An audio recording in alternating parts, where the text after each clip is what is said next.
I think women and men, for that matter, need to ask themselves, what breathes life into me? What people breathe life into me? And for goodness sake, there's some people in ministry that drain the life right out of you, and you have to serve some of those folks. But there better be a few people where you say, when I'm with that person, it's just like a treat. It's just joy, to go to dinner with that person or to bike ride with that person or whatever. So who are some of those people? And I try to make sure I have enough of them in my month, where some of them are breathing life into me. And then there's activities that breathe life into you, and that's different for everybody. For some people, it's things that may look to others like not all that exciting, like gardening or reading. For me, reading is one of them, and that's not terribly exciting to a lot of other people. Other people are really high adventure. If they're not bungee jumping or surfing or doing some wild thing, mountain climbing, they're not feeling that adrenaline rush. So for them, that's important that they schedule in stuff like that. And then there's just the everyday activities. Experts tell us that none of us probably get enough sleep. We need to look at our sleep, our exercise, our eating habits, and say, is that breathing life into me? And then finally, there's obviously the spiritual disciplines.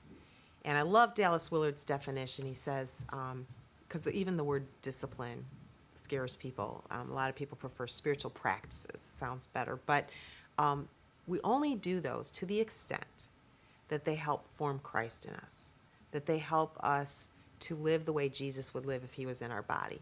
So the point is not to earn points with God for fasting or praying or solitude or whatever.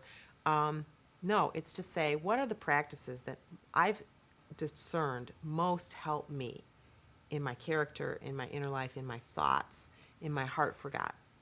And once you discern, for me, I've already mentioned that solitude's big.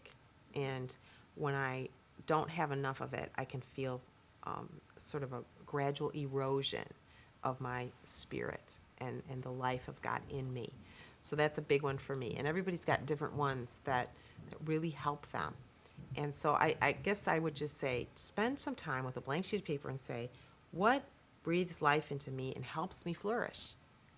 And it's going to be a different answer for everybody. And then when you've got that collection of things, then look at the past couple weeks and say, have I done any of those things?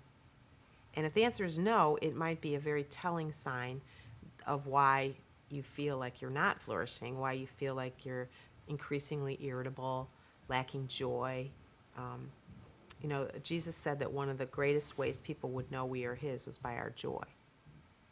And yet, we all know Christians who are some of the joyless people. Who would want to even be them? Who would want to hang with them? So I think those are the telling signs. And then you need to say, okay, time out. I got to get some life breathed back into me so I can give back out again.